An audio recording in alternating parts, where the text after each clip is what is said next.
As a new creator, it can be hard to get views, watch time, average view duration, and all those other analytics to a level where they are actually becoming meaningful and where YouTube starts paying attention.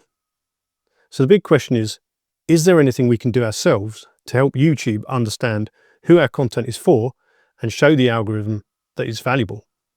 And the answer is yes.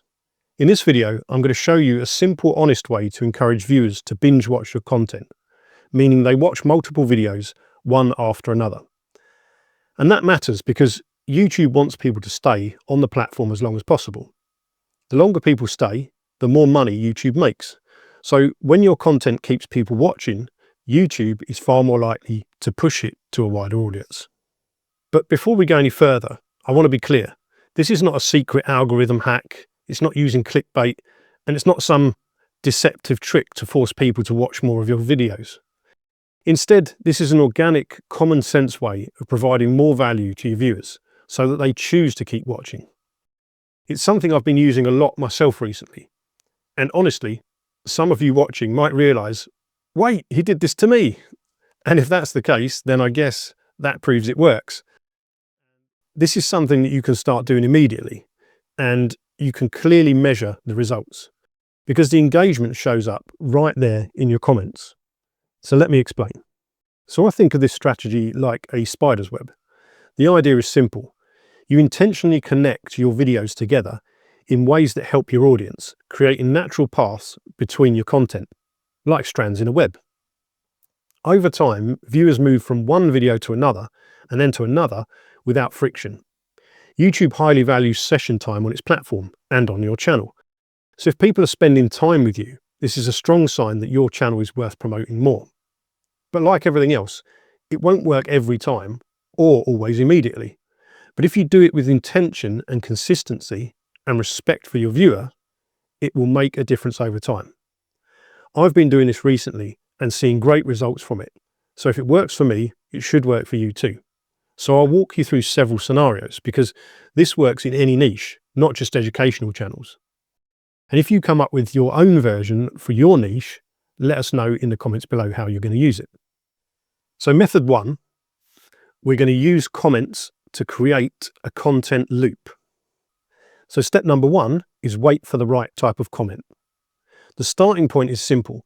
Someone leaves a comment on one of your videos, but we're not looking for every comment. We're looking for comments that do one of these things.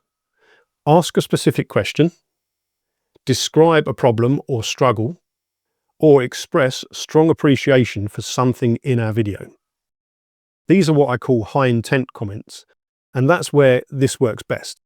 Someone has put the effort in to engage with you already, so they're more likely to continue the conversation. So step number two, your primary goal is to help them. This part is everything, so pay attention. Your goal is not to get another view. Your goal is to help the person further. Doing this will result in the second view most of the time anyway. And if you've been on YouTube for a while and have a small library of content, there's a good chance that you've already made a video that answers their question or helps with their problem, or one that is similar to what they already liked. So let's look at a real example. Let's say that someone comments on a video about, improving workflow and says, great video, I've improved my workflow and I'm making videos much faster now, but I'm really struggling to grow and I'm thinking about quitting. When I see that, I immediately know something. This person doesn't need another workflow video. They need encouragement and perspective. And I already have videos about exactly that. So my reply might look something like, hi John, I'm really glad you enjoyed the video. I've felt the same way many times too. In fact, I actually quit once and now I really wish I hadn't. I made a video about this where I talk about an old channel I had, one that would have reached monetization years ago if I just kept going. It honestly sounds like the same situation that you're in now, and I'd hate for you to look back one day with the same regret that I have. I think this video could really help you, so I'll link it here if you want to take a look. And then I'll include the link to the video. And I finish with something like, I genuinely love to hear what you think and whether it helps you to keep going. A lot of people have told me that it's helped them, so let me know if it helps you too. So why does this work? Well, let's break it down. Firstly, we've got personalization. I use their name if possible because it increases connection and trust. If their name isn't in their channel name, you can often find it in their channel description. Bothering to actually find out their name shows that you're interested and personally invested in helping them. And then we have empathy, but only if it's true. So I relate honestly and I never lie, because trust on YouTube and on your channel is everything. If you've been in the same situation as them, then use that. But if you haven't, then don't. Instead, show them you understand how tough the thing must be and then move to the next step, which is clear value. I explain why the video helps, not just that it exists. This shows them what they'll get by clicking it. And then we have zero friction. I don't make them search themselves for the video. I give them the direct link. People are often drawn to the path of least resistance, so provide that for them. And some people are just really busy. And, they may get distracted before they're able to get to the next video. So make it as easy as you can, which also saves them time. And then you're also giving them an invitation to engage. I ask for feedback, encouraging another comment, which they will likely leave on the linked video after watching it. So 2 comments now for the price of 1. And then we have social proof. I mentioned others found it helpful, which makes them more likely to go and take a look themselves, because I've shown them that it's worked for others. And then we have the compound effect. Now here's where it really gets powerful. That comment and that link stays on your channel forever. Anyone else reading that comment who feels the same way might click it too. Even people who didn't realize they needed that video might get curious. And so this also acts like a mini SEO inside your comments. YouTube reads comments and values engagement. So now you've created a contextual connection between 2 videos, right where YouTube can see it. That's the spider's web effect. Strands of content connecting, pulling viewers naturally deeper into your channel. Okay, so let's talk about the next method, when you're a brand new channel. Now let's address the obvious question, what if I don't have many videos yet? In that case, use the same structure, but a different approach. Instead of offering a solution, you ask for help and feedback. So an example reply would be something like, thanks so much for watching. I'm really glad you enjoyed the video. I'm still a new channel and only have a few videos so far. But if you enjoyed this one, you might like some of the others too. If you have time, I'd really appreciate it if you checked out this video and let me know what you think, especially what I could improve. Now this works because you leverage your underdog status as a small channel, and people often like to back or help an underdog. And you invite participation. You give viewers influence. They get a say in your channel's development. And you build early community, a community of people that you interact with. So that brings us on to another method. What if you're an entertainment or an educational channel?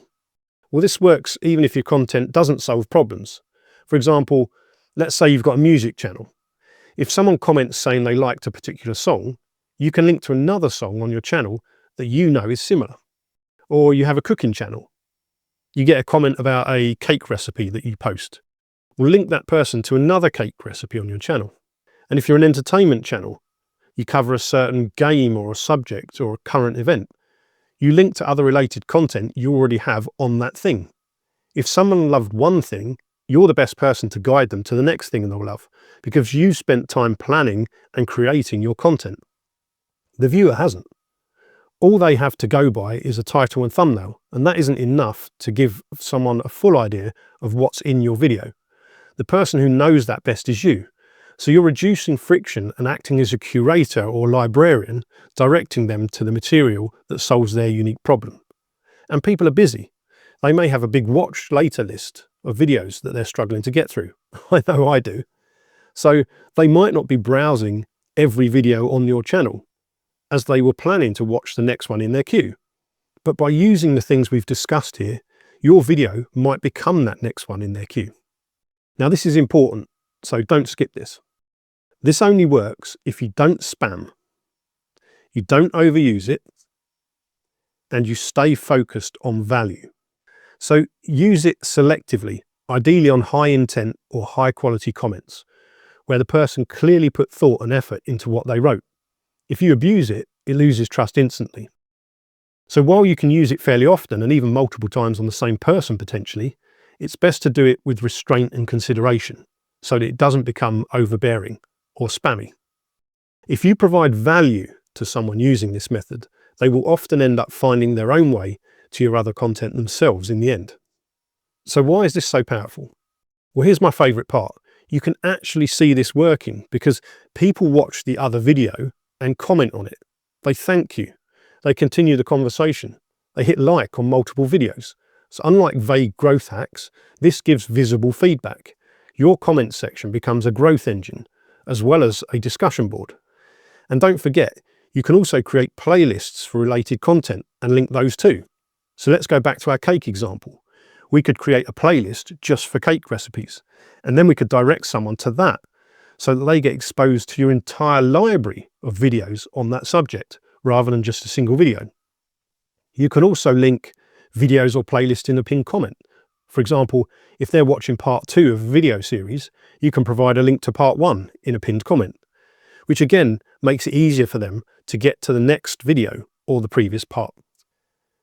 When you consistently do this well, viewers start feeling like this channel is made for me. And that's the whole point, in my opinion. My channel has a specific purpose to help people. Yours probably does too. And if we're fulfilling that purpose, then the right audience will eventually find us. So if you're looking for more ways to improve your channel, watch the videos on the screen now that YouTube thinks that you'll like.